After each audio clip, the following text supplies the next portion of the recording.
Okay, everyone, I'm going to get restarted. Welcome back to Watong Yu. Welcome back to our class. We're going to be learning Buddhist chanting this afternoon. I'm going to help you guys understand what this is and how it's been used throughout history, and then teach you how to actually do the chanting.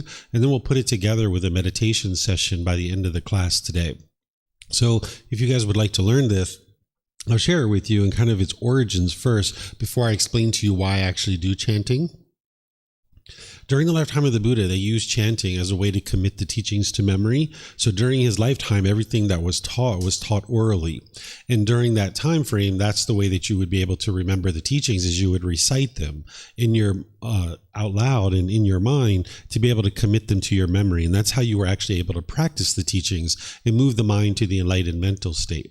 Nowadays, we don't have to chant and recite teachings in order to be able to learn and practice the teaching. So this is the one thing that I will teach you, that if you didn't do this, you would still be able to get to enlightenment. But oftentimes people really enjoy chanting because it does help to ease the mind into meditation and get more benefit out of the chanting. There's more benefit out of the meditation. There's three main schools of Buddhist teachings, and in this tradition of teachings, it's called the Theravada tradition.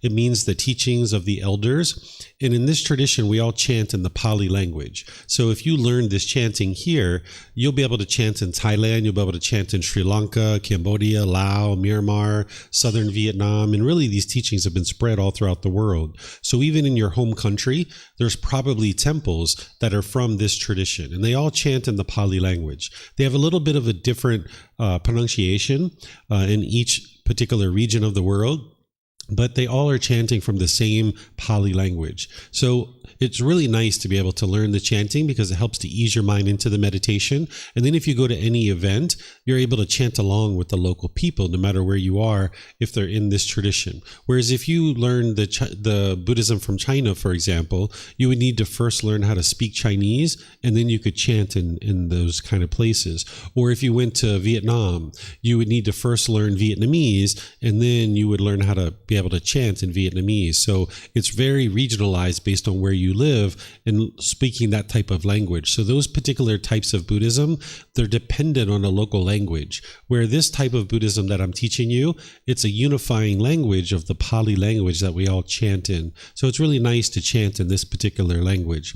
And as I mentioned, the chanting was used as a way to help people commit the teachings to memory. That every 2 weeks, the Buddha would come together with his students and he would help them to recite the teachings word for word for word.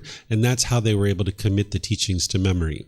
We don't need to chant any longer in order to be able to commit the teachings to memory. And that's why if you didn't do chanting, you could still get to enlightenment. We have books, we have audiobooks, videos, podcasts, all these different ways to be able to know the teachings. So that's why chanting isn't required nowadays in order to be able to get to enlightenment. Because as you're going to hear me share, there isn't anything mystical or magical about these chants. It's not a rite, a ritual, or a ceremony or worship or any kind of prayer or anything like that.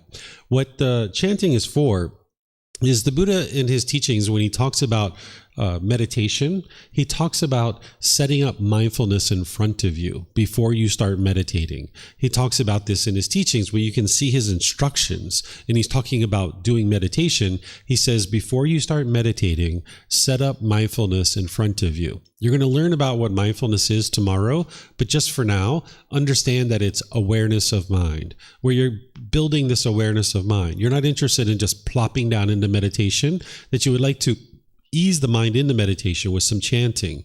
So that's what the chanting does for me, is it helps to bring this awareness of mind as you're easing into the meditation. So you might decide to chant because of that.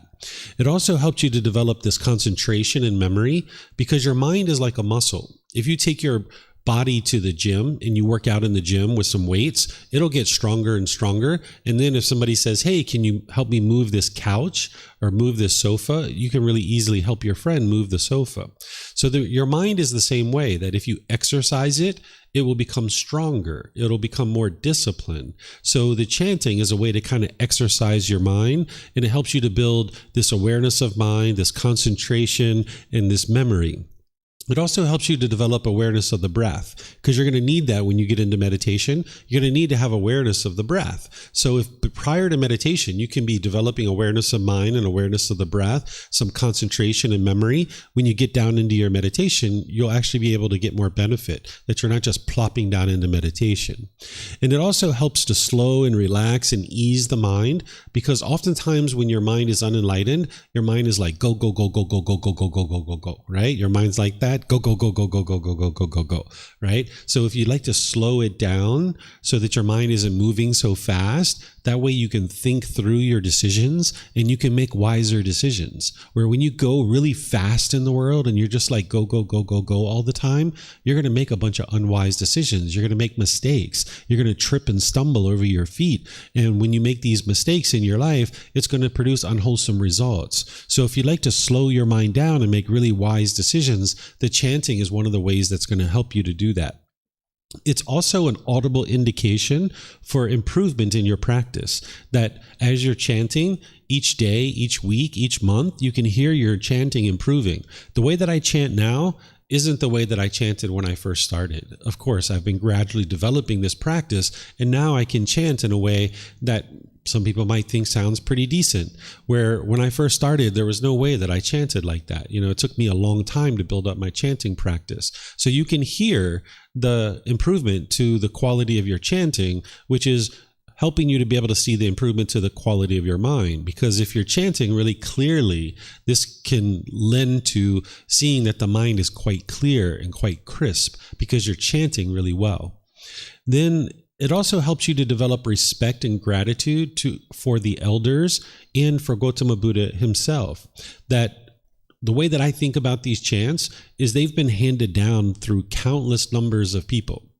These chants that I'm going to teach you probably weren't actually created by the Buddha himself. They were probably created by his students, either during his life or after his death. But for the last 2,500 years, these chants have been handed down from person to person to person to person. And I have a lot of respect and gratitude for the unnamed people that will never know their names. And because of them choosing to preserve these teachings and hand them down, we have access to these teachings now. And now you can see that it's really beneficial for you. So I have a lot of respect and gratitude, not only for Gautama Buddha, but for the elders, these unnamed people that have been passing the teachings down for so many years. And we'll never know the names. So whether you have respect for the elders or not is totally up to you. As you get closer and closer to enlightenment, you'll have nothing but respect for the Buddha, because you'll see the condition of your mind improving, and you'll know that it's the Buddha's teachings that have allowed you to do that. So not only do you need to have respect for the Buddha as you progress on your journey, but you're going to need to have respect for other people too, right? An enlightened being doesn't walk around being disrespectful to people. So this chanting can help you to build respect for other people besides yourself. And now you can learn how to practice that respect in various ways, not just in the chanting itself. And then I also like to make sure people know that there isn't anything mystical or magical about these chants. It's not prayer, it's not worship or anything like that.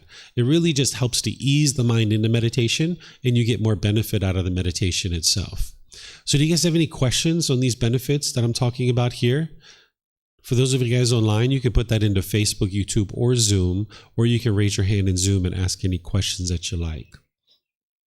Any questions? Okay, let me check and see if we have anything coming in online.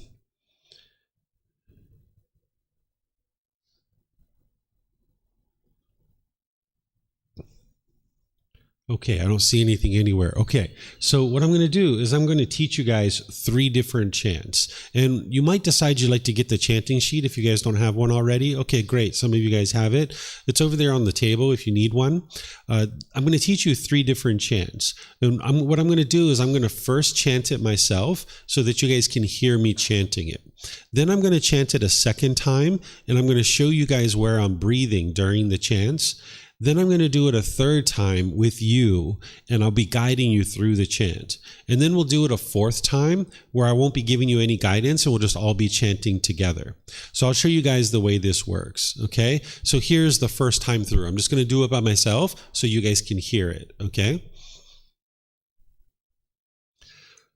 Arahang สัมมาสัมพุทโธมหาเกวาพุทธังมหาเกวันหังอภิวาเทมิสวากขาโตมหาเกวตาธัมโมธัมมังนามัสสามิสุปฏิปันโนมหาเกวโตสาวกสังโฆสังฆังนามามิ Okay, so that's the first time through, just to give you guys a chance to hear it. Now what I'm going to do is I'm going to chant it, but I'm going to show you guys where I'm breathing. And not that you have to breathe here, but this is just a little bit of guidance for you in case you'd like to breathe here, because there's kind of like natural pauses through the chants, and it kind of helps for me to point it out to you. So here's the second time through. What I do here is I take a nice deep breath, and then after that deep breath, I start chanting the first line.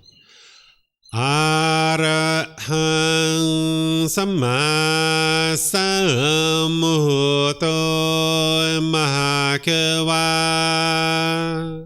Then I'm going to take a little breath here. Bhutang Mahakevanang Apivateyami. And then there's kind of like a little bow here. If you like, it's up to you. It's your practice. You can bow here if you like. And as I'm bowing, I'm taking a breath, a nice deep breath to refresh the lungs. Sawakato Mahakevata Dhammo. There's a little breath here. Dhammang Namasami. And then as I'm bowing here, I'm going to be taking another deep breath. Supatipano Bhagavato. Little breath here.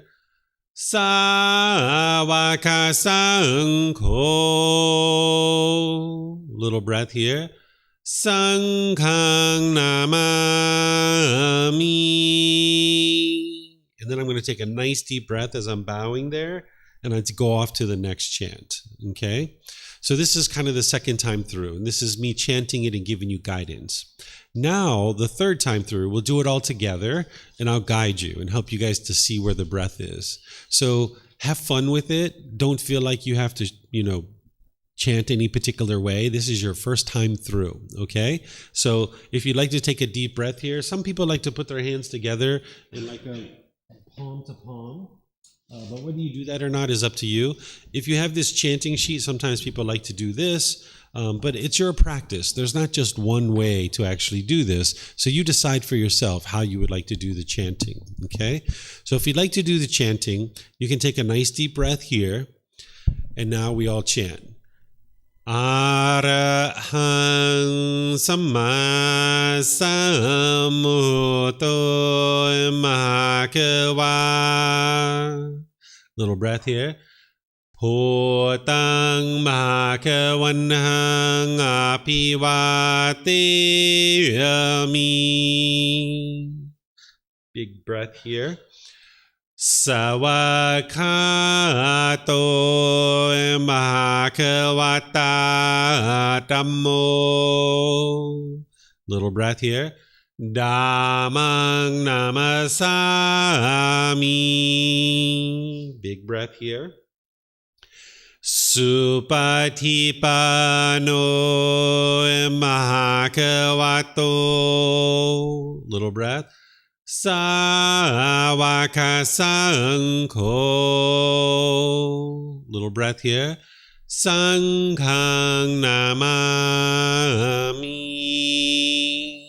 And then there's a real deep breath there. Okay? All right, so I could barely hear you guys. You're going to need to pretend like it's German Idol or American Idol or The Voice or something like this, right? Like really let it out. Don't hold back. Even though it's your first time learning, just let it out, right? Have fun with it, okay? There's these chanting sheets if you'd like them over there on the table. It's up to you if you'd like one or not. I also have it up here on the board as well. Yep. Or on the projector. Okay, so now we'll do it the fourth time through, and there's no guidance or anything. We'll just do it together, and maybe we'll start harmonizing together. We'll start sounding really nice as a group. Okay, so here we go. Arahang Samma Sambuddho Mahakava Bhutang Mahakavanhang Apivateyami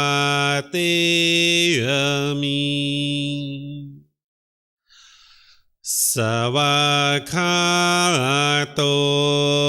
Mahakavata Tammo Dhammang Namasami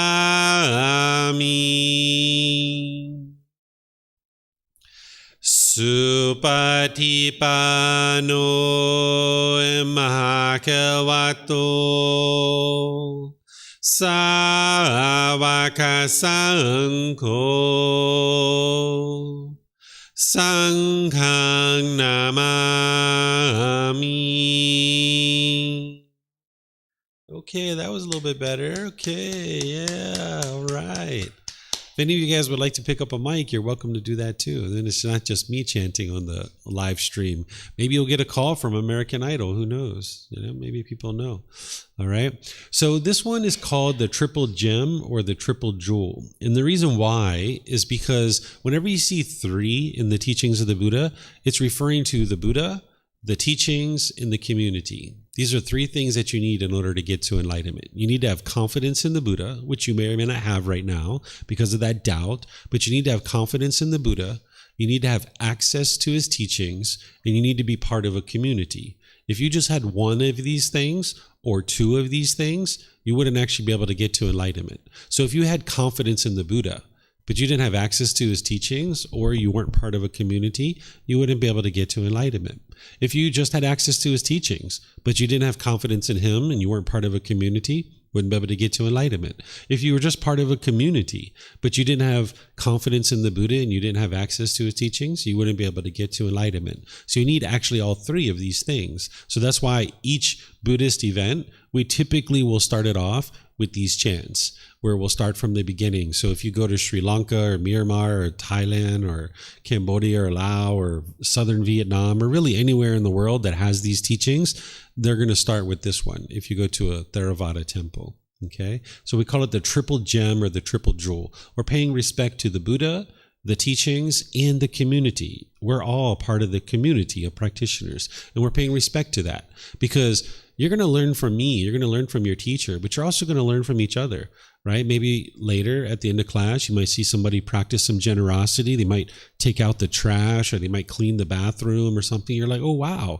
they're being generous. I really like that. Maybe I'll start doing some of those things in the world too. And you'll learn from other people. You'll see them speaking politely and kindly and friendly and respectfully. And you're going to learn from other people because you're in a group of people that are interested in cultivating wholesome qualities, and you'll be able to learn from other people. So you'll start having more and more respect and gratitude for the community of people that you're part of. Okay, so this is called the triple gem or the triple jewel. Do you guys have any questions on this one? No questions? Okay. All right, so we'll go to the next one. The next one tends to be a bit easier for people. Sometimes people say that they find this one to be a bit easier. This one is the same phrase repeated 3 times. And I'm going to do it the same way as I'm going to do it once myself so you guys can just hear it. Then I'll do it a second time and guided you, kind of showing you guys where I breathe. Then the third time I do it, we'll do it together, and then I'll kind of guide you guys along. And then the fourth time, we'll just all do it together and no guidance or anything. Okay, so here's how this one sounds. Namo Tassa Bhagavato Arahato Samma Sambuddhassa. Namo Tassa Bhagavato Arahato Samma Sambuddhassa. Namo Tassa Bhagavato Arahato Samma Sambuddhassa. Okay, so that's called the Namo Tassa. There's probably another way to refer to it, but I just call it the Namo Tassa. And you can see it's quite a bit easier, I think. So when I started learning to chant, I just did this one to start out with. And then I learned the other one, the Arahang Samma Sambuddhassa. Then I learned the third one. Here in Thailand, if you meet some Thai family, sometimes you'll see like a little kid. They might be a year and a half, 2 years, 3 years. They're just starting to talk a little bit. They will teach them this chant. So if you'd like to learn like a Thai child, you might decide to learn this one first. And that's why I decided to learn it first, because I knew that I was a child. Even though I started learning when I was in my late 20s and early 30s, I was like, all right, well, the Thai children chant this one first, so maybe I better do the same thing. So you might decide to take it that way, or just learn all three of them at the same time. Okay, so now I'll teach you guys where the breaths are. Okay, so here's where the breath is. At the beginning, I'm taking in that deep breath, coming in off of that last chant, and then I'll say, Namo Tassa Bhagavato. There's a little breath here. Arahato Samma Sambuddhassa. Then I'm taking a deep breath here. Namo Tassa Bhagavato. Little breath here. Arahato Samma Sambuddhassa. Deep breath here. Namo Tassa Bhagavato. Little breath. Arahato Samma Sambuddhassa. Then I'm going to take a deep breath there to go into the next one. Okay? So now we can do this one together, and I'll show you guys where the breath is as we're doing it together. Okay? So if you'd like to take a deep breath here, you can. Namo Tassa Bhagavato. Breath. Arahato Samma Sambuddhassa. Deep breath. Namo Tassa Bhagavato. Breath. Arahato Samma Sambuddhassa. Deep breath. Namo Tassa Bhagavato. Breath. Arahato Samma Sambuddhassa. Hey, that's sounding pretty good. I was starting to hear you guys. When I start hearing you guys over the microphone, then I know you guys are chanting, right? So this is good. All right. So now we'll do it a fourth time where I won't give you any guidance or anything. We'll just kind of all do it. Okay? Anyone need a glass of water or anything? Sip of water before they chant? I'm going to take a little sip of my sweet milky drink here. I got some soy milk with some bubbles in it and a little bit of caramel, I think. Okay. Wow, that's sweet. Okay, so now no guidance, okay? Here we go. Namo Tassa Bhagavato. Arahato Samma Sambuddhassa. Namo Tassa Bhagavato. Arahato Samma Sambuddhassa. Namo Tassa bhagavato arahato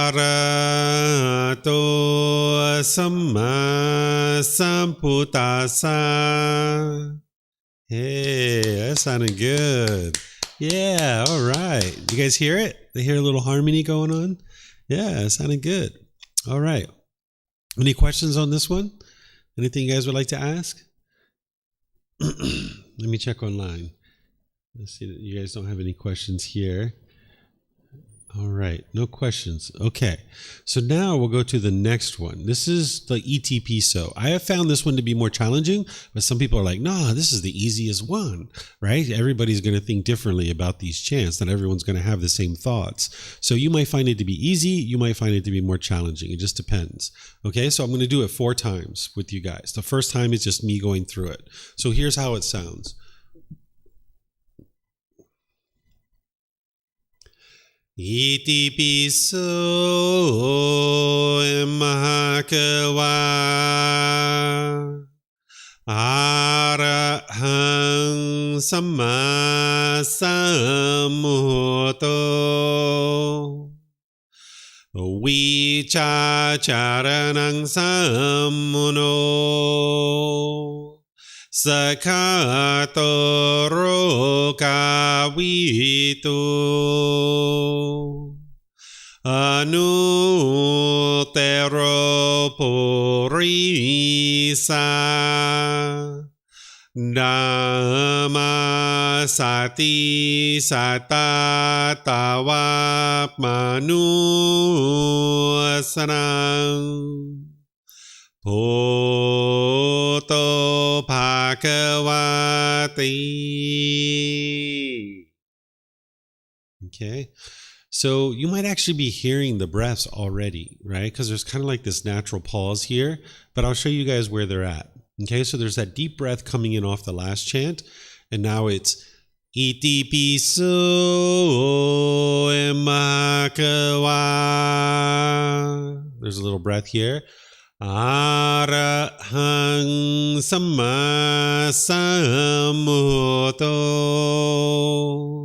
Big breath here.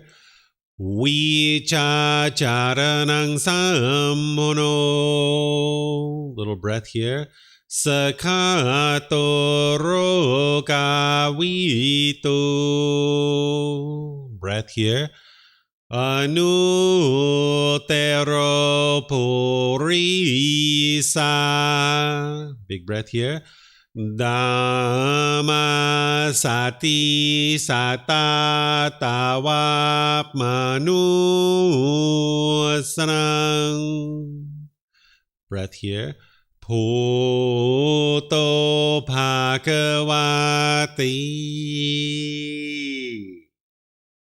Okay. So this is with the breath and showing you guys where the breath is. Okay, so now we can do it a 3rd time where you guys are included, and now I'll give you the guidance on the breath. Okay, so you like to take a nice deep breath here. Iti piso emakawa arahang samma sambuddho. Breath. Vichacharanang sammuno. Breath. Sakato rokavitu. Breath. Anutero purisa. Breath. Dhamma sati satatawa manusanang. Breath. Bhutto Bhagavati. I think I missed the breath on the first one, right? I didn't say it, did I? Did I tell you guys? I didn't, right? I missed it. Okay, so it's iti piso emakawa. Little breath there, right? That's where I missed it. Okay, so now let's do it without any guidance. Okay, just everybody going through it. Here we go. Iti piso mahakawa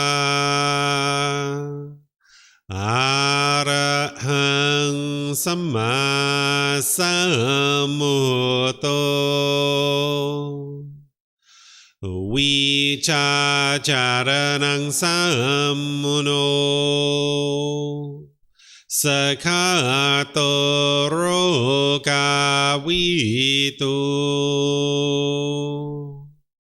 anutero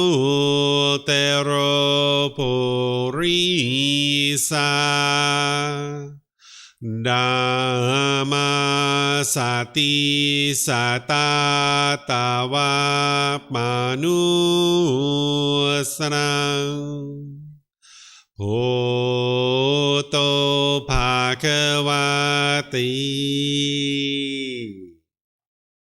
Okay. All right. Any questions? Anything you guys would like to ask about? No? Okay. Here's what I propose. I propose we do it all three, all the way through, no guidance. You guys game? Like to try it? Who's the brave ones? You got courage? You got confidence? Okay. You guys want to give it a try? Yeah? I'm not seeing much confidence here. You guys ready to go? Come on. Where's the enthusiasm? Where's the ambition? All right. Okay. If you guys would like to chant along, we'll go all the way through, all three. Okay? Here we go. Arahang samma sambuddho mahakawa Bhutang mahakavanang apivateyami Savakhato mahakavata dhammo Dhammang namasami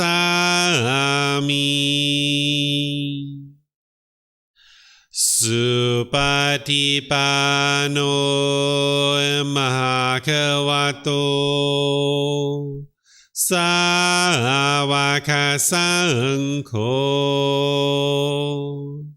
Sanghang Namami Namo Rasa Bhagavato Arahato Samma Sambuddhassa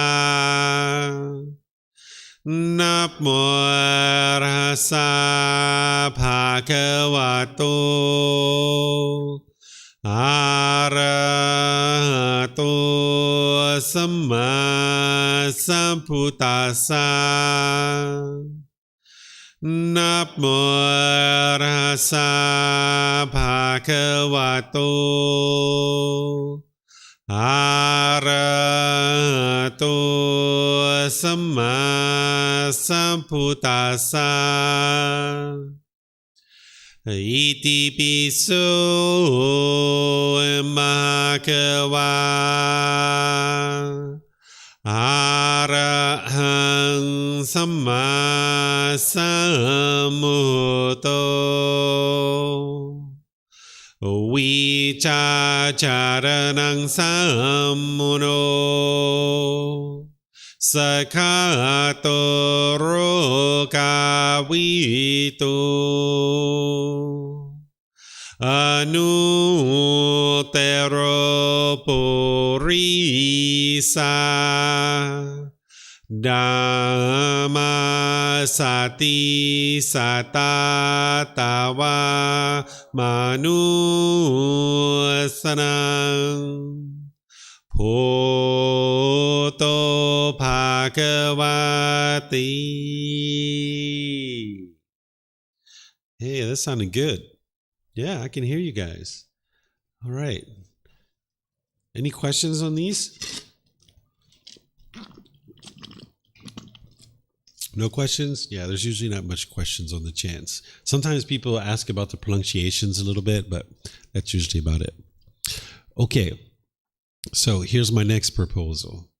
I propose that we do the chants, go into meditation, and then meditate, and then come out with the chants. You guys up for it? So meditation? Okay. Does anybody need a bathroom break? You guys need like a 5-minute bio break? Use the restroom? You guys just got back from lunch? Anybody? Glass of water? Anything? No? Okay. You guys up for it? Yeah? Okay. All right. So let's do the chants. And then after the chants, I'm going to come in with the guidance and guiding you in meditation. Then there's going to be the period of time where it's quiet. And then after we do that and we meditate, then we'll come out with the chanting. So we'll be meditating for probably a good 15, 20 minutes on this meditation. We'll kind of build it up little by little each session. Okay? All right, here we go. Arahang Samma Sambuddho Mahakava Photang Mahakavanhang Apivateyami Savakato Mahakavata Dhammo Dhammang Namasami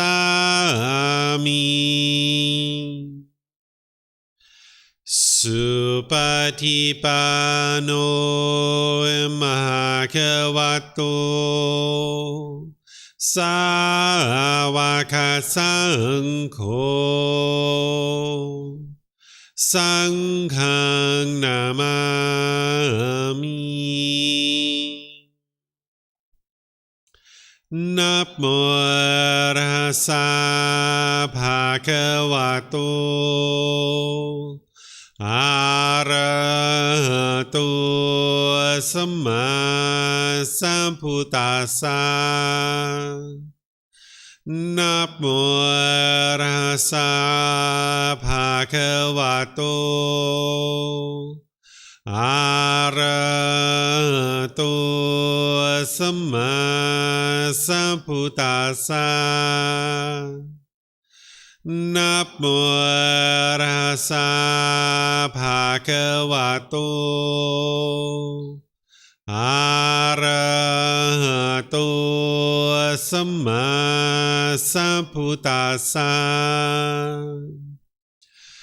Iti piso Mahakava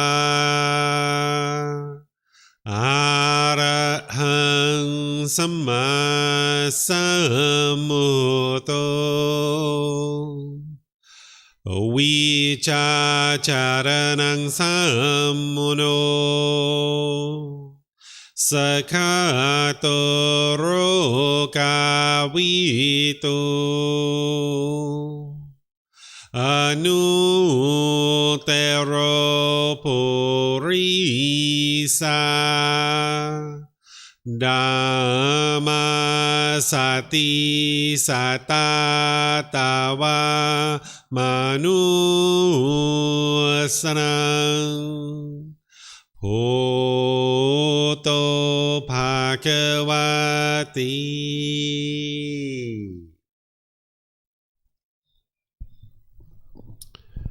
Okay, with the lower body and hands and arms comfortable,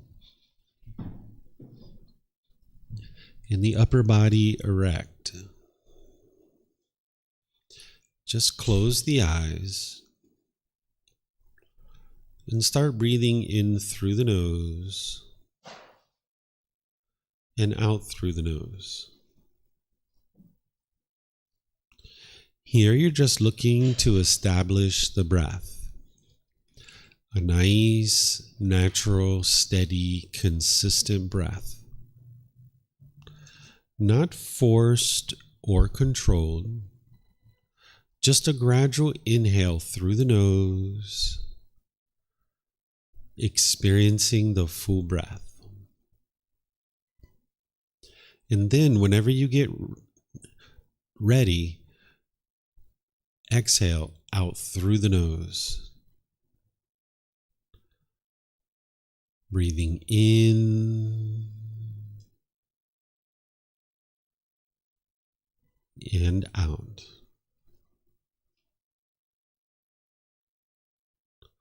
Breathing in and out.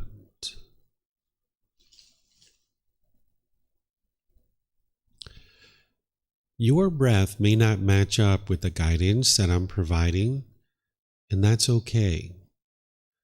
This is your practice. I'm just here for guidance.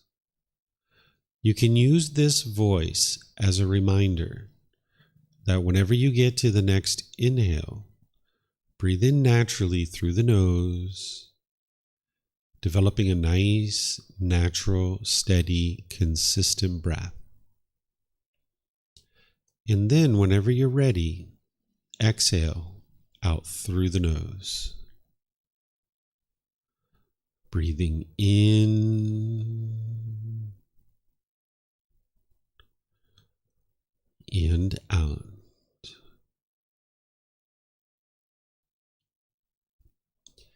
Breathing in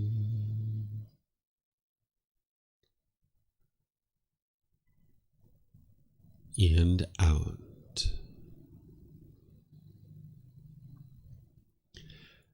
With the breath well established, start fixating the mind on the breath, either the sound of the breath coming into the nose or the sensation of air moving over the skin into the nose. The breath is the present moment. Fixate the mind on the breath, the present moment. Breathing in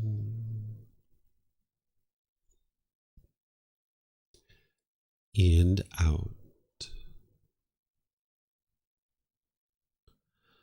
Breathing in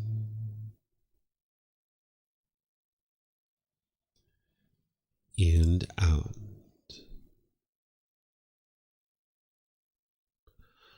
With the mind fixated on the breath, whenever you notice that it moves off the breath, cut that off, let it go, and come back to the breath, the present moment.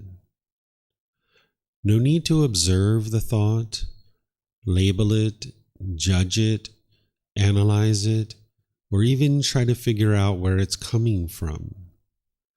Whenever you notice that the mind is moved off the breath, cut that off, let it go, and come back to the breath, the present moment.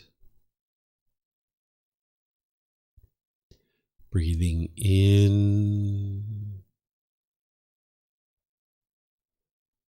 and out.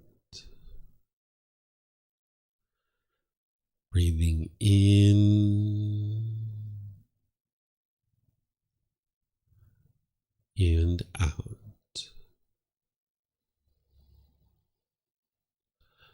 I'm going to be quiet now and let you do this work of focusing on the breath, cutting off and letting go anytime the mind moves off the breath. You have nowhere to go. There's nothing to do. No one needs you right now. This is your time to focus on the breath. Breathing in and out.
อะระหังสัมมาสัมพุทโธมหาเขวา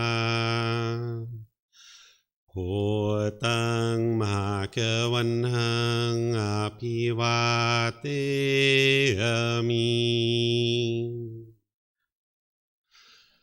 สวากขาโตมหาเขวตาธัมโมธัมมังนามัสสามิสุปฏิปันโนมหาเขวโตสาวกสังโฆสังฆังนามามินะโมตัสสะภะคะวะโตอะระหะโตสัมมาสัมพุทธัสสะนะโมตัสสะภะคะวะโตอะระหะโตสัมมาสัมพุทธัสสะนะโมตัสสะภะคะวะโต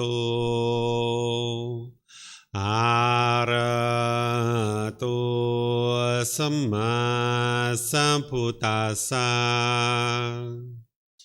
อิติปิโสมะขะวะอะระหังสัมมาสัมพุทโธวิชาจารณังสัมโมโนสกขาโตโรกาวิตุอนุเตโรปุริสาธัมมาสติสัตตาตาวามนุสรังพุทโธภะคะวะติ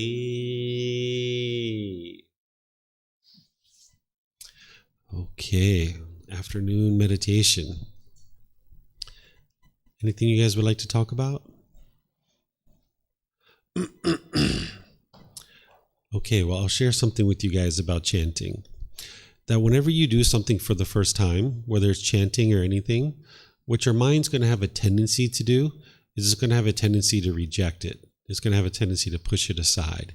Because your mind in the unenlightened state, even though you might be interested in getting to peace and joy, that's the person. The mind is like something separate. There's the body, there's the mind, and then there's the person. The person might be like, yeah, that peacefulness sounds really, really good. Yeah, let's do that. The mind's like, no, we're not doing that, right? Sometimes the mind is adverse to change. When you start changing things in your life, this is the time that the mind has the most difficulties typically. When you change jobs, when you change locations of where you live, when you change friends, when you change boyfriends, girlfriends, things like this is really hard for you, right? If you have a big upswing or downswing in money, this is kind of hard maybe for you, right? So whenever you're experiencing change in life, your mind typically doesn't like it. So whenever you try to implement something new that's going to be wholesome and beneficial, sometimes your mind will push it away and it'll reject it. And it'll be like, I'm not doing that stuff, right? But if you're really interested in developing your practice, you're going to need to start doing things that you're not currently doing. You're going to need to meditate. You're going to need to read books. You're going to need to come to classes. You're going to need to consult with a teacher. You're going to need to do these things in order to train your mind. You can't just stay where you're at and actually get to enlightenment. You need to actually implement real change into your life. So whenever you're doing something new for the first time, because if you know that your mind's going to typically reject it or maybe not really be akin to it very well, and maybe not like it so much, what you would like to do is whenever you're trying something new that somebody's sharing with you, like, hey, this is really beneficial for you, is we call it, give it a good college try. I don't know if you guys have ever heard that phrase. Give it a good try. Try it for 2 weeks, 3 weeks, 4 weeks, 5 weeks, 6 weeks. Right now, since this is your first time, no matter what your opinion is of meditation, either whether you think it's great or whether you think it's horrible, it's not really a valid opinion yet because you haven't really done it enough to really have a valid opinion yet, right? So you'd like to do something for a good 2, 3, 4, 5, 6 weeks, and then you can actually see whether it's had an effect to your mind or not. And then you'll actually have a real opinion because you've actually worked with it. But when you first start trying something new, your mind's going to typically reject it and you never get an opportunity to see whether that thing is actually really helpful or not.